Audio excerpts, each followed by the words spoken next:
sécurité et sécuritaire sont presque antinomiques. C'est-à-dire que là, c'est les politiciens qui nous proposent, ou les philosophes, qui nous proposent une culture sécuritaire, ça a existé. Lorsqu'il y a trop de sécurité, il y a trop de tranquillisants, et l'excès de tranquillisants, on sait ce que ça donne. Ça donne la mort psychique. C'est l'ordre, d'accord, c'est l'ordre des cimetières. Dans les cimetières aussi, rien ne bouge. Tout est dans l'ordre. Alors que ça, c'est l'ordre sécuritaire qui mène à la mort de la culture et à la mort des individus qui habitent cette culture. En revanche, sécurité, c'est presque l'opposé.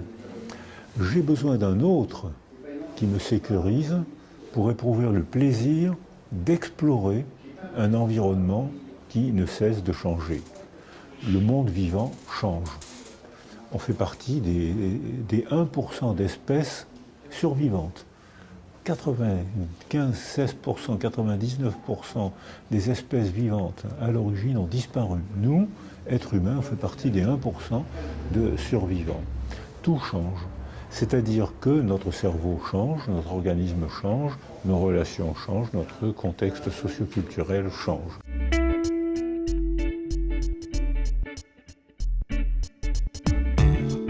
Une culture sécuritaire nous invite à la pétrification, donc à la non-vie psychique avant la mort physique, alors qu'une culture de sécurité nous invite au contraire à la rencontre, de façon à pouvoir tenter l'exploration, qui est un petit jeu d'insécurité. Si on explore, c'est qu'on ne connaît pas.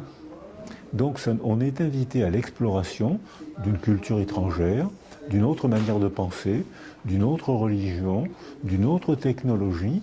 Donc la démocratie est une forme de chaos contrôlé. On se met en risque pour visiter un autre monde. Et à ce moment-là, on est sécurisé, donc en sécurité, et là on peut évoluer, c'est-à-dire changer de manière de penser et changer de manière la culture qui est façonnée différemment, la culture qui nous façonne.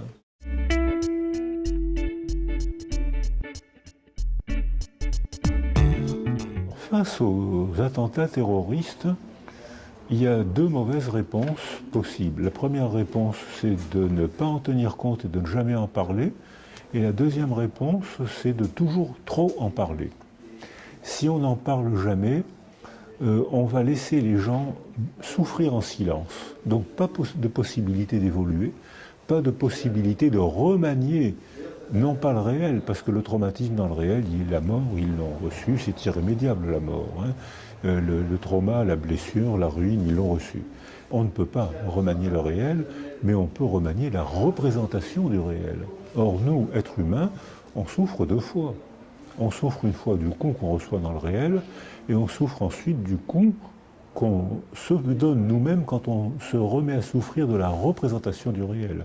Pourquoi ça m'est arrivé? Pourquoi est-ce qu'il m'a fait ça? Pourquoi est-ce que j'ai réagi comme ça? Pourquoi est-ce que personne ne m'a aidé? Pourquoi est-ce que j'ai été laissé seul?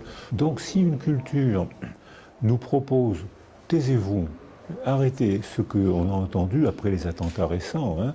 Allez, c'est fini tout ça, taisez-vous, la vie continue. Oui, la vie continue, mais les morts sont morts, j'ai été déchiré parce que j'ai perdu des proches que j'aime et qui vivent encore dans ma mémoire et qui vivent encore dans mon affection. Ils ne sont plus là, je suis déchiré, je suis traumatisé. C'est la définition du traumatisme. Donc, la première mauvaise solution, c'est de ne pas en parler. Deuxième mauvaise solution, c'est de trop en parler.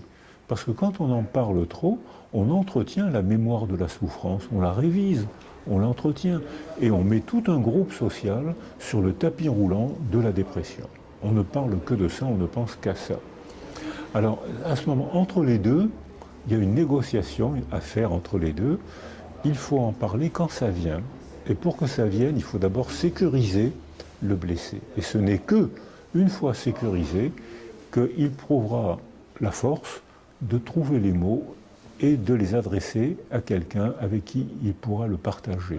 Et là, il y aura un processus de résilience.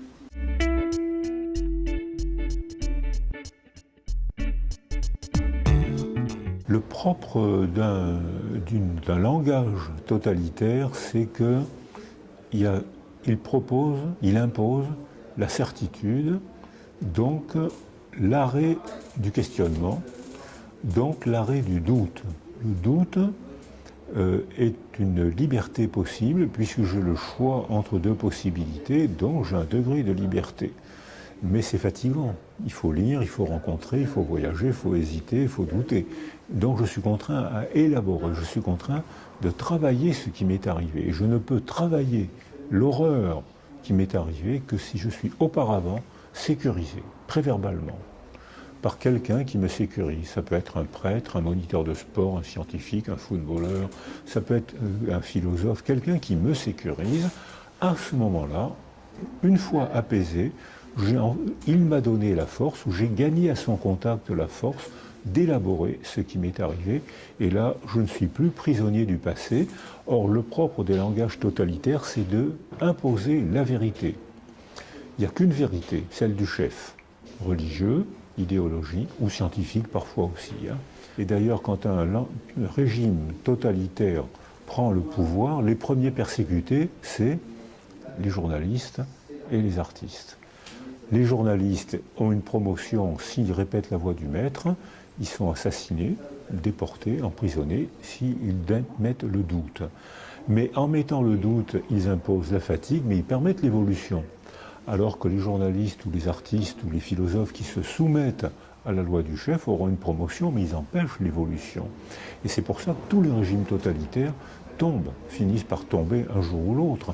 Parce que la théorie, en ne faisant que se renforcer, puisque c'est une théorie totalitaire qui impose de ne pas se décentrer de soi, qui impose de ne pas visiter une autre théorie, une autre manière de penser. Donc elle ne peut que se renforcer puisqu'on emprisonne ceux qui pensent, ou on tue, on assassine ceux qui pensent différemment.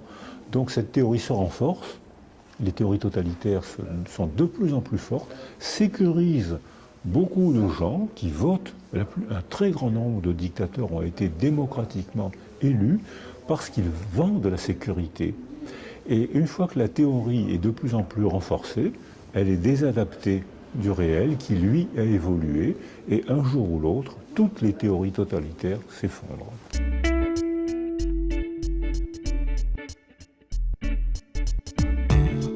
Dans une société qui serait organisée de manière totalement apaisée, comme George Orwell l'a imaginé, il y aurait une non-vie avant la mort. Et les adolescents ont pressenti ça, et ils se mettent à l'épreuve. C'est-à-dire qu'ils se balancent par-dessus un pont avec un élastique, c'est-à-dire qu'ils veulent quitter leur famille, parce qu'ils doivent quitter la famille sécurisante pour continuer leur épanouissement personnel. Ils doivent, l'apparition du désir sexuel, l'apparition de la fierté de devenir indépendant socialement, les pousse à quitter le lieu de sécurité. Donc une culture qui proposerait constamment l'apaisement et la sécurité provoquerait l'engourdissement psychique. C'est ce que proposent beaucoup de régimes totalitaires. Donc inévitablement, on a besoin des preuves pour avoir la preuve de ce qu'on vaut et de ce qu'on est et de ce qu'on veut. Donc de toute façon, les adolescents vont contester ce que les parents ont mis en place. Et puis après, s'il y a trop de chaos, s'il y a un bouleversement incessant, à ce moment-là, on va être complètement angoissé, il n'y aura plus de structure sociale et il y aura une anomie, c'est-à-dire la perte des structures naturelles et des structures culturelles.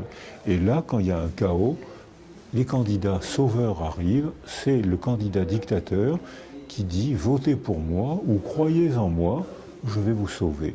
Et beaucoup de peuples qui vivent dans un régime chaotique où aucune structure n'apparaît, votent pour un sauveur, et c'est comme ça que beaucoup de gourous ou beaucoup de dictateurs sont élus démocratiquement.